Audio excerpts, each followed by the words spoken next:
Hello! Hi అండి. Welcome back to ఆహా! అద్భుతం వంట. ఇవాల్టి మన రెసిపీ వచ్చేసి నూకలతో పరమాన్నం లేదా పాయసం లేదా క్షీరన్నం ఎలా అయినా పిలవచ్చు. సో, కావాల్సిన పదార్థాలు చూస్తున్నారు కదా! నూకలతో అన్నాను కాబట్టి మెయిన్‌గా నూకలు కావాలి. నూకలు ఎలా వస్తాయి? బియ్యాన్ని చక్కగా కడిగేసుకొని, ఆరబెట్టుకొని మిక్సీలో ఒక్క తిప్పు తిప్పితే సరిపోతుందండి. అలా ముక్కయిపోతది. ఇక బెల్లం చక్కగా చెక్కేసుకొని పెట్టుకోవాలి. అందులోనే 2 ఇలాచీలు కూడా వేసేసాను. ఇక గార్నిష్‌కి కావాల్సినటువంటి డ్రై ఫ్రూట్స్ బాదం, జీడిపప్పు, ఎండు కొబ్బరి. వాటిని వేయించుకోవడానికి కావాల్సినంత నెయ్యి. పరమాన్నం కాబట్టి కావాల్సినన్ని పాలు. ఈ పరమాన్నానికి చిక్కటి పాలను తీసుకోండి. చిక్కటి పాలతో చేసుకుంటేనే చక్కగా టేస్టీగా ఉంటుంది. పాలు సగం, నీళ్లు సగం అలా చేయకండి. చిక్కటి పాలే తీసుకోండి. కొన్ని అంటే కొన్ని నీళ్లు పోసుకోండి కానీ మరీ నీళ్లుగా మాత్రం చేయకండి. ఎందుకంటే ఇది మంచి బలమైన ఆహారం కూడా.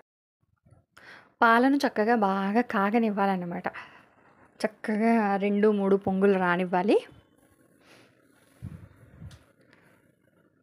అసలు ఇది చాలా అంటే చాలా పాతకాలపు వంటకం. ఇప్పటికి కూడా ఇంకా వాడుకలో ఉంది. అంత ప్రాధాన్యతను సంతరించుకుంది. ఎన్నో, ఎన్నో ఏళ్లగా ఏ ఫంక్షన్ అయినా, ఎలాంటి ఫంక్షన్సే కానివ్వండి, గృహప్రవేశాలు కానివ్వండి, లేదంటే చివరికి చంటి బిడ్డకి అన్నప్రాస చేయాలన్నా కూడా పాయసంతోనే మొదలు పెడతామనమాట. సో, అంత ప్రాధాన్యతను సంతరించుకుంది. ఇది ఇలా నూకలతో చేసుకున్నటువంటి పరమాన్నం చంటి పిల్లలకి చక్కగా తినిపించొచ్చు. ఎలాంటి ఇబ్బంది లేకుండా. మామూలుగా మనం పరమాన్నం వండుతాము, పెడతాము. కానీ దాన్ని కూడా మెదిపి, మెదిపి తినిపిస్తాం కదా! దీన్నైతే అసలు మెదపాల్సిన అవసరం లేదు. ఎందుకంటే అది నూకగా ఉంటుంది కాబట్టి చక్కగా మింగేయొచ్చనమాట. చంటి బిడ్డలకి చక్కటి బాలామృతం అని చెప్పాలి. పాలు చక్కగా కాగనివ్వాలి. అలా మసులుతున్నాయన్నమాట. ఇప్పుడు ఆ నూకల్ని ఇందులోకి వేసేసుకోవాలి. నూకల్ని వేసేసుకొని చక్కగా ఆ నూకని బాగా ఉడకనివ్వాలన్నమాట. జనరల్‌గా పరమాన్నం అంటే మనం ఎలా చేస్తామో ఫస్ట్ పాలని కాగబెట్టుకొని, పాలు కాగుతూ ఉండగా ఈ బియ్యాన్ని కడిగేసుకొని, కడిగిన బియ్యాన్ని పాలల్లో వేసి, పాలల్లో అన్నాన్ని ఉడికించి బెల్లం కలుపుతాం కదా! అది పరమాన్నం అంటే. ఇప్పుడు నేనేం చేస్తున్నా, ఇందులో స్పెషాలిటీ ఏంటి ఈ రెసిపీలో అంటే, పరమాన్నం నేను చేసేది కానీ బియ్యంతో కాదు నూకతో. అదనమాట ఈ రెసిపీ యొక్క స్పెషాలిటీ. నూకల పరమాన్నం. నూకలతో పాయసం. చంటి పిల్లలకి చక్కగా తినిపించొచ్చు. చూసారా?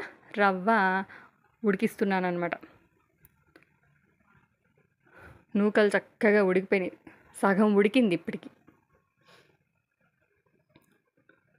చక్కగా ఇంకా ఉడకబెట్టుకోవాలి. పాలు చిక్కగా ఉన్నాయి కాబట్టి నాకు పైన ఒక లేయర్ ఫామ్ అయిపోతుందనమాట. తిప్పుతూ ఉన్నాను.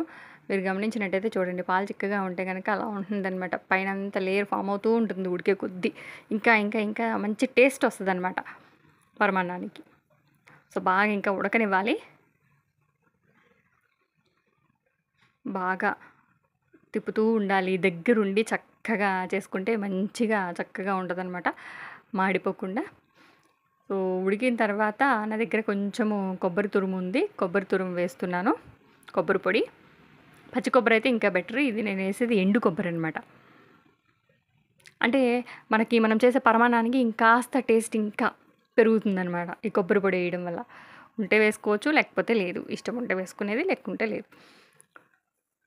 ఇంకా ఉడకనివ్వాలనమాట. ఇంకాస్త ఒక 2, 3 నిమిషాలు ఉడికితే సరిపోతుంది. ఉడికిపోయింది. చూసారా? చక్కగా అన్నము పెరుగన్నంలాగా అయిపోయిందది. ఇప్పుడు ఉడికిపోయింది కదా! దానిలోకి ఇప్పుడు బెల్లాన్ని వేసా. బెల్లం వేసి ఒక్కసారి ఇలా తిప్పి ఇంకేమాత్రం ఆలోచించకుండా వెంటనే స్టవ్ ఆఫ్ చేసేసుకోవాలి. ఎందుకు అంటే బెల్లము ఇప్పుడొచ్చే బెల్లాలు అంత మంచిగా ఉండట్లేదు కాబట్టి పులుపుదనం ఉండడం వల్ల కాస్త పాలు ఇరిగిపోవడము, లేకపోతే ఆ పరమాన్నం పులుపొచ్చేయడం అలాంటివి అవుతూ ఉన్నాయి. సో, అందుకే నేను వెంటనే ఆఫ్ చేసేసా. ఆఫ్ చేసేసి పాన్ పెట్టేసుకొని, నెయ్యి వేసుకొని, ఆ డ్రై ఫ్రూట్స్ అన్నీ వేయించుకుంటున్నా. చక్కగా దోరగా దగ్గరుండి చక్కగా దోరగా వేయించుకోవాలి. డ్రై ఫ్రూట్స్ కూడా మన దగ్గర ఏవుంటే అవి వేసుకోవచ్చు. ఇవి ఇంకాస్త టేస్ట్‌ని పెంచుతాయన్నమాట. నేను ఎండు కొబ్బరి వేశాననమాట.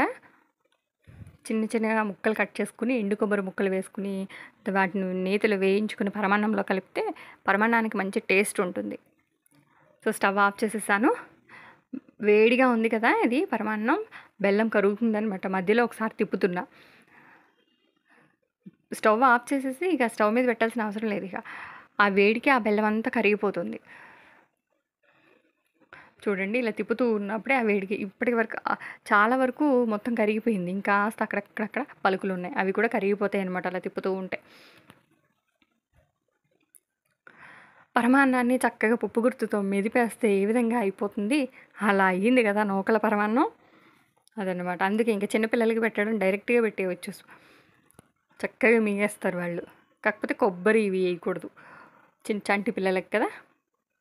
సో మొత్తం కరిగిపోయింది బెల్లం. కరిగిపోయిన తర్వాత ఈ డ్రై ఫ్రూట్స్ అన్నీ యాడ్ చేసేసాను. చూడండి ఎంత చక్కగా వచ్చిందో చూడండి నూకలతో పరమాన్నం. కలర్ అనేది బెల్లాన్ని బట్టి ఉంటుంది. సో చూసారా ఎంతో టేస్టీగా ఉంది, చక్కగా మంచి కలర్ఫుల్గా కూడా కనిపిస్తుంది నూకల పరమాన్నం. చాలా అంటే చాలా టేస్టీగా ఉంది. చంటి బిడ్డలకు బాలామృతం, ఎదిగే పిల్లలకు మంచి బలాన్ని ఇస్తుంది అనమాట. ఏ పెద్దవాళ్ళకైతే చక్కటి మంచి స్వీట్ అనమాట. టేస్ట్ అయితే మాత్రం చాలా అంటే చాలా బాగుంది. తప్పకుండా మీరు కూడా ట్రై చేయండి. ఎప్పుడూ చేసుకునే పరమాన్నం కాకుండా ఒకసారి ఇలా డిఫరెంట్గా నూకలతోటి ట్రై చేయండి. చాలా అంటే చాలా బాగుంటుంది. ఇంకా మీ ఇంట్లో చిన్న పిల్లలు ఉన్నారు అంటే చక్కగా మంచిగా చేసి పెట్టుకోవచ్చు అనమాట. చిన్నపిల్లలకి చక్కగా 2 రోజులకు ఒకసారైనా, వారానికి 2-3 రోజులైనా సరే పెట్టుకుంటే మంచిగా చక్కగా మంచి శక్తి ఉంటుంది వాళ్ళకి. మంచిగా కడుపు నిండే ఆహారం. అలాగే ఎక్కువగా వెయిట్ పెరగట్లేదు అనుకునే పిల్లలు కూడా ఇది మంచి ఆహారం అని చెప్పొచ్చు అనమాట. సో అదండి వీడియో అయితే నచ్చిందని అనుకుంటున్నా. నచ్చితే లైక్ చేయండి, షేర్ చేయండి. ఇలాంటి మరిన్ని మంచి వీడియోస్ కోసం మన ఛానల్ని అయితే సబ్స్క్రైబ్ చేసుకోండి. ఇంతకుముందు నేను నేతి బొబ్బట్లు అలాగే చలిమిడి వీడియో చేశాను. అవి కూడా టేస్ట్ చాలా బాగుంటాయి. ఒక డిఫరెంట్ స్టైల్లో చేశాను అనమాట. వాటిని కూడా ఒకసారి చూడండి. Okay, thanks for watching. Bye.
Taste అయితే చాలా అంటే చాలా బాగుంది. తప్పకుండా మీరు కూడా ట్రై చేయండి. ఇలా నూకలతో పాయసం చిన్న పిల్లలకి చక్కగా వారానికి 2 లేదా 3 లేదంటే 2 రోజులకి ఒకసారైనా పెట్టినా కూడా మంచిగా బలంగా ఉంటుంది.